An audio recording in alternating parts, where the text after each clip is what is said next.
Hello and welcome back. IPL ఇది start అయ్యాక సినిమాల మీద ఎంతైనా కొంచెం ఇంట్రెస్ట్ తగ్గుతుంది. అండ్ ఆల్సో ఎస్పెషలీ నాకైతే ఓటీటీ టైం తగ్గుతుంది. మరి మీ సంగతి ఏంటి? ఎనీవేస్, ఇప్పుడు ప్రస్తుతానికైతే ఒక మంత్ మళ్ళీ గడిచిపోయింది. March is over. అండ్ ఈసారి కూడా ప్రతి మంత్ లాగే మార్చ్లో నేను చూసిన ఓటీటీ సినిమాలు ఆర్ సిరీస్ల గురించి మాట్లాడేసుకుందాం. ఈసారి సిరీస్లు కొంచెం ఎక్కువయ్యాయి అండ్ అలాగే ఐపీఎల్ మీద కొంచెం ఇంట్రెస్ట్ ఎక్కువైంది. కాబట్టి ఈసారి we are only going with 10 titles. So let's get started. First of all inspector Rishi కొంచెం కొత్తది కాబట్టి ముందు దాని గురించి మాట్లాడేసుకుందాం భయ్య. సిరీస్ నాకైతే యాజ్ అ హోల్గా బాగుంది భయ్య, కానీ పక్కాగా పేషెన్స్ని అయితే టెస్ట్ చేస్తుంది. అంటే 10 ఎపిసోడ్లు ఆల్మోస్ట్ ప్రతి ఎపిసోడ్ క్లోజ్ టు 45 minutes ఉంది. డ్రాగే అయినా సరే it is worth your watch. ఇది యాక్చువల్లీ ఒక తమిళ్ సిరీస్ భయ్య. అంటే it is produced first in Tamil, కానీ డబ్బింగ్ బాగుంది. తెలుగులో ఏ ఇబ్బంది లేకుండా చూసేయచ్చు. తమిళ్ అన్నాను కదా, ఈ మధ్య కాలంలో ఎందుకో తమిళ్ సిరీస్ ఆర్ సినిమాలు బ్యాక్ స్టోరీస్ మీద కాన్సన్ట్రేషన్ ఎక్కువైంది భయ్య. ఎందుకో చాలా ఎక్కువ టాపిక్స్ని ఎక్స్ప్లోర్ చేయాలి అని చెప్పి బ్యాక్ స్టోరీస్లో చాలా ఎక్కువ ఇన్కార్పొరేట్ చేసేస్తున్నారు.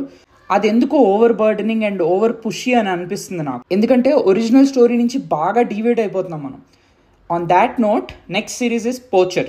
ఇది కూడా సేమ్ ఫీలింగ్ భయ్య, లెందీ అండ్ పక్కా. ఇదైతే డ్రాగ్ పక్కా అనిపిస్తుంది. స్టార్ట్ చేసి ఒక 2 episodes అయిన తర్వాత ఎందుకు ఇంత డ్రాగ్ చేస్తున్నారు, సింపుల్గా ఒక 2 or 3 episodesలో short series or like even say ఒక సినిమాలో తీసేసి ఉంటే బాగుండేది కదా అని అనిపించింది. ఎక్స్ప్లోర్ చేసిన పాయింట్ అయితే కరెక్ట్, పోచింగ్ ఎలా చేస్తున్నారు ఇదంతా కరెక్ట్, కానీ టూ మచ్ డ్రాగ్ అయిపోయింది భయ్య సిరీస్ అయితే. ఏంటో 2 అమెజాన్ ప్రొడక్షనే కదా, 2 కలిపి తీసేసారా ప్లాన్ చేసి? ఎందుకంటే ఇందులో కొన్ని సీన్స్ అందులో అడవుల్లోనే, సో కొంచెం ఎందుకో సిమిలర్ లొకేషన్స్లో తీసేసారేమో అని అనిపిస్తుంది. ఇంకొక విషయం ఏంటంటే, అమెజాన్ ఏమో పోచింగ్, ఫారెస్ట్ సేవింగ్ ఇలా అని కొన్ని థీమ్స్ని పట్టుకుని వాడెళ్తుంటే, నెట్ఫ్లిక్స్ ఏమో రియల్ లైఫ్ ఇన్సిడెంట్స్, వాటి మీద డాక్యుమెంటరీస్ ఇవి తీసుకుంటూ పోతున్నాడు. ఇదేదో జోనర్ షేరింగ్ లాగా డాక్యుమెంటరీస్, రియల్ లైఫ్ ఇన్సిడెంట్స్ అన్ని నువ్వు తీసుకో, నెట్ఫ్లిక్స్, పోచర్, ఫారెస్ట్ ఇవన్నీ అమెజాన్ అన్నట్టు ఉంది. On that note, let's move on to a documentary series. Yes, ఈసారి నెట్ఫ్లిక్స్లో ఉన్న ద బరీడ్ ట్రూత్ అనే ఒక డాక్యుమెంటరీ సిరీస్ చూశాను భయ్య. న్యూస్లు ఫాలో అయ్యే ఎవరికైనా సరే ఈ పేరుకి ఇంట్రొడక్షన్ అవసరం లేదనుకుంటా. This is the story of Indrani Mukherjee. ఆమె ఒక పెద్ద journalist and also she started a news channel by herself. ఇది ఒక 4 episodes ఉన్న మినీ డాక్యుమెంటరీ సిరీస్. బాగా తీశారు. It was a good watch for me. I know series చూసిన వాళ్ళలో చాలా మందికి అసలు కన్క్లూజన్ ఇవ్వలేదు ఇదేంటిది అని అనిపించవచ్చు. I agree. కానీ the story itself is not fully uncovered. అసలు మొత్తం ఏం జరిగింది అనేది ఇప్పటికీ ఎవరికీ తెలియదు. So we can't help it, అంతే. So moving on, Bramayugam. Mythology, mystical powers ఇలాంటి వాటి గురించి ఈ మధ్య కాలంలో సినిమాలు ఆర్ సిరీస్లు చాలా ఎక్కువ వస్తున్నాయి భయ్య.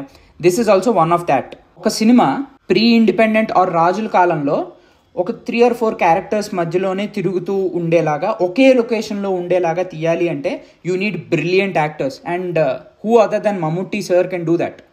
సో ఒక character Mammootty sir which is the main character. Cinema అయితే అందరికీ నచ్చేది కాదు భయ్య, but still it's a different approach and a different attempt.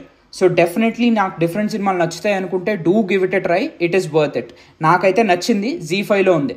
By the way, ZEE5 అంటే గుర్తొచ్చింది భయ్య, హనుమాన్ చూసారా? ఒకవేళ థియేటర్లో ఏమాత్రం బై ఛాన్స్ మిస్ అయినా సరే, don't miss it. It's available on ZEE5 now. Next నేను చూసింది హాట్స్టార్లో ఉన్న save the tigers 2. Save the tigers first part was an instant hit, mainly because of zero expectations. ఇక్కడ అదే మైనస్ అయిందని నా ఫీలింగ్. ఈసారి వాళ్ళ కామెడీ కానీ వాళ్ళ కేయోటిక్ అప్రోచ్ కానీ అది వర్కౌట్ అవ్వలేదని నా ఫీలింగ్.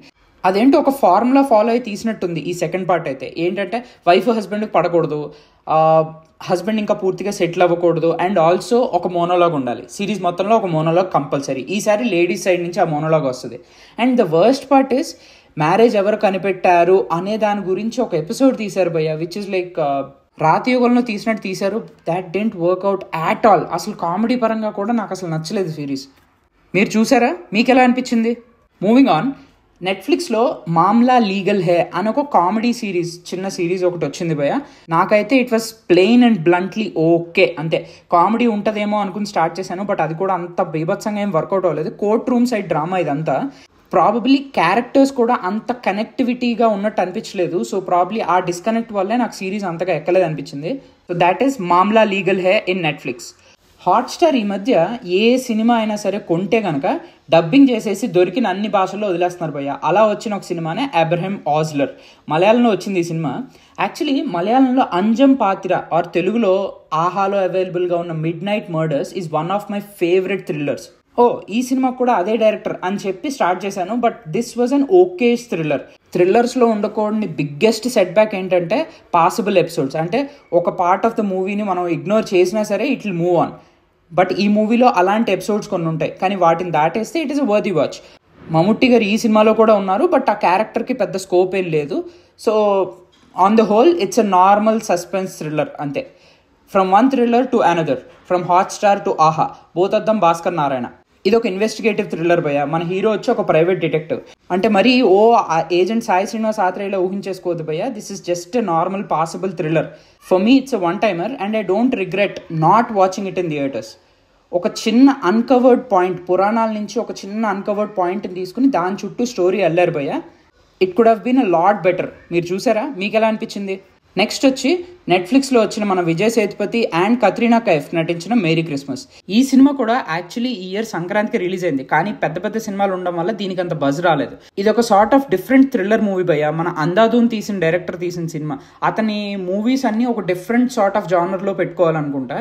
ఈ సినిమాలో ప్రతి ఒక్క వస్తువుకి కూడా ఒక distinct approach or distinct meaning ఉంటుంది. So it's a good movie for me. You can try it. అమెజాన్లో ఫోన్ బూత్ అని ఒక కామెడీ మూవీ ఉంది భయ్య. కత్రీనా కైఫ్ నటించిన సినిమానే. ఇది కూడా నా లిస్ట్లో ఎప్పటి నుండో ఉంది, సో అందుకని చూశాను. I wouldn't recommend this. There are actually far better movies than this. Chaotic or messy movies అంటారు. అంటే అసలు సినిమాలో ఏం జరుగుతుందో ఒక పాయింట్కి వచ్చే వరకు మనకు కూడా అర్థం కాదు. అలాంటి ఒక సినిమానే Mother. It is available in Amazon in English. Engaging and డిస్టర్బింగ్గా కూడా ఉంటుంది. ఒక ఇమ్మర్సివ్ ఎక్స్పీరియన్స్ ఇస్తుంది భయ్య. ఒకే లొకేషన్లో మొత్తం బాగా తీశారు and it was really well made. It's actually a masterpiece in itself. English కదా అని వదిలేదు భయ్య. It's a thriller and it is very well made. This seriously is worth your time.